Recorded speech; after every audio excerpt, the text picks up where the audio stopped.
First EdTech unicorn of this year being minted, it is Leeds. Joining us live right here is the co-founder, Smita Deorah. Smita, big day for you all. Congratulations, Leeds entering the Unicorn Club after getting a $100 million check led by Westbridge as well as GVS Capital. Smita, call it ironical. I know, unfortunately, you're quarantined with COVID at home. I'm quarantined and working from home as I have COVID at home, but these are the times that we are in. And this is what has led to this being the golden age, if you can call it, for EdTech and a lot of innovation. As you enter the Unicorn Club, you're also saying that you're doing it differently from your peers, that unlike other EdTech unicorns, you're not into supplementary education. Tell us more. Thank you, Nayantara. Thank you. And I hope you get well soon too. You're right. See, I think, schools are really, really important. If India has to achieve its true potential, our schools have to significantly transform so that every child can actually get the best education. But in K-12, everyone has been talking about EdTech that is direct to student by circumventing schools. And everyone focuses on test prep and tuitions. And I think that's where we are different. Most people have accepted that schools cannot be improved, but we think about it very differently. A child spends 6 hours in school, only an hour in tuition a day. And if we can transform schools, imagine what's possible. That's why we have focused on what we call school EdTech, that is transforming schools in, Bharat, which is small town India, so that all children can have access to high quality education.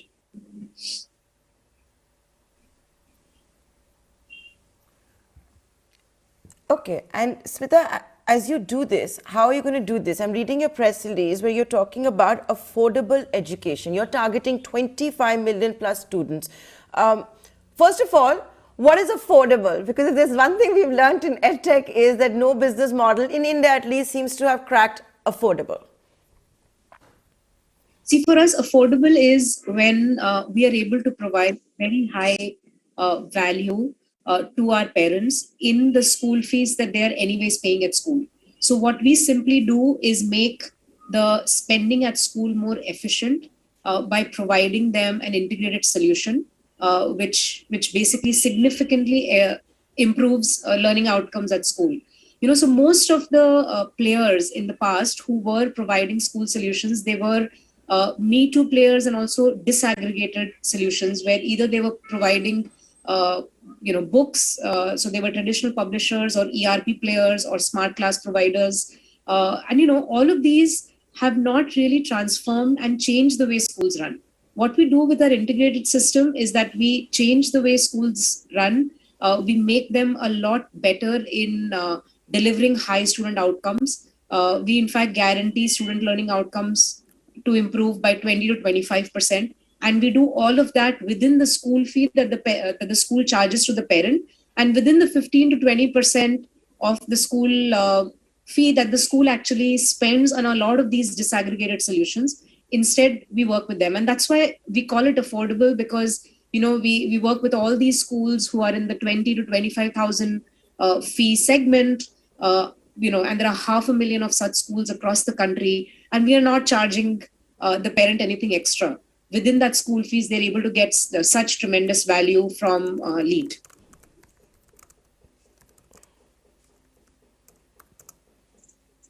I totally understand that why you would have to go with the top end. At the end of the day, you're not a non-profit. I get all of that. So you're basically in the hybrid model. Is that what you're doing, where you're trying to assist schools for adopting technology? So what we do, Nayantara, is that we are not working actually on the top end. Top end fees in the country would be typically 60, 70,000, 1 lakh per annum sort of fees. We work with schools who are well below that fee segment. So we are really working with the large majority of schools who are in the fee segments of 15,000, 20,000 per annum, 25,000 per annum. Now, what we do is, with the integrated solution, we basically transform classrooms with the use of technology and with the use of, internationally benchmarked and international standard curriculum. When the schools are physically open, they implement our solution in the physical school, in the physical classroom, that we convert into a multimodal classroom instead of the teacher just teaching using a textbook and a blackboard. There is a smart class, there are audio visuals, there are activities through which the teacher teaches. And the reason we call it hybrid is as COVID hit us and as all the schools went online, we enabled seamless online school also on our platform. And I think that's why now we call it hybrid. It's been 2 years. We've had multiple rounds of schools opening for some time and then closing for some more time. And this has been very disruptive for many schools. But those who partner with LEAD actually do that very smoothly because the students and teachers are on our platform, whether in the classroom or whether in an online environment. And that's why we're calling it hybrid. I mean, even now with the third wave, as schools had to shut again, all of our partner schools very seamlessly moved to online learning with almost no disruption to student classes and student learning.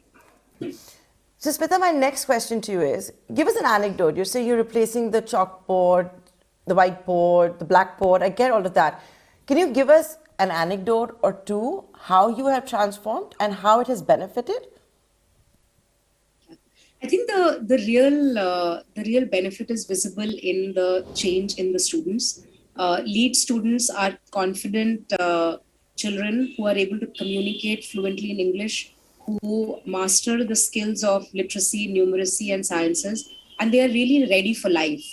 So I would say that's the real outcome, and that outcome is visible to parents, to teachers, to schools, where we're preparing our children for success in their life.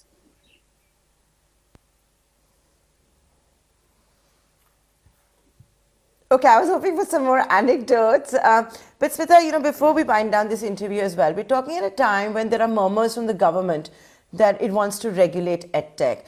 And we have been hearing the government, right, wanting to create parity between the online and the offline world. Is trying to do with digital news platforms, for example. Where do you stand on this, especially at a time when, we've seen Edtech companies come together for self-regulation too? Yes, I think regulation and self-regulation for the benefit of children is very important. I know there have been instances, and I've also, of course, seen it more in media, but there have been instances where maybe some of the principles of what's right for the child have been violated, and I think that must absolutely be avoided. Now, it would be a combination of both ensuring that parents are aware and having the right set of regulations that don't force schools or even edtech companies to get into a place where we are killing innovation, but at the same time get to a place where we're doing what's right for students. So this would mean ensuring that there is right amount of screen time for our children. There is appropriate interaction and behavior with students. Students do not have any untoward interaction, on the online platform. And these are things that have always existed in the school environment. I think anything outside of the school environment, which is either tuitions in the old world or now on the edtech platforms, definitely should follow a set of principles. And I think it will be great if the industry itself sets out those principles and really follows it for the benefit of our students and for our parents. Smita, I don't feel nice asking this question. I'm going to be really honest. But we don't get a chance and an opportunity to interview many female unicorn founders because there aren't that many female unicorn founders. Do you recognize that? And I would love to get your views on that. How tough is it to be an entrepreneur? Do you feel like you're shattering glass ceilings? You don't get into all of this? I'd just love to hear you on this.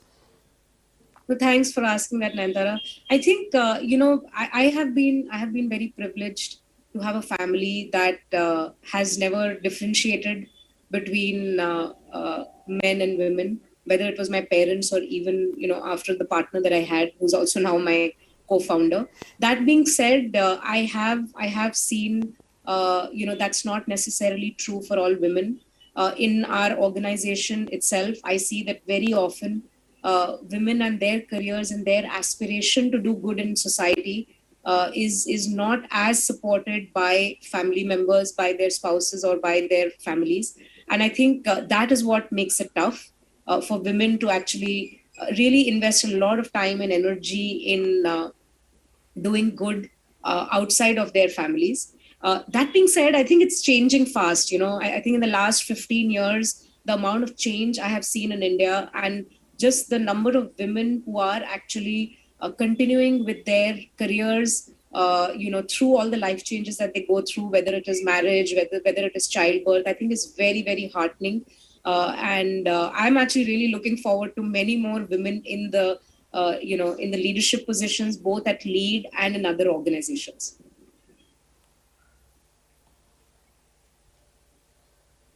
Okay, so that's what it's been like for you. And here's to women power and the startup ecosystem. I know that there are many venture capitalists who are also now talking about the need to have many like you in the ecosystem to take that leap of faith to pursue their dreams. So here's to that, and a big day for you, Smita. Congratulations. Many thanks for joining us on your big day. Thank you. Thanks, Nayantara.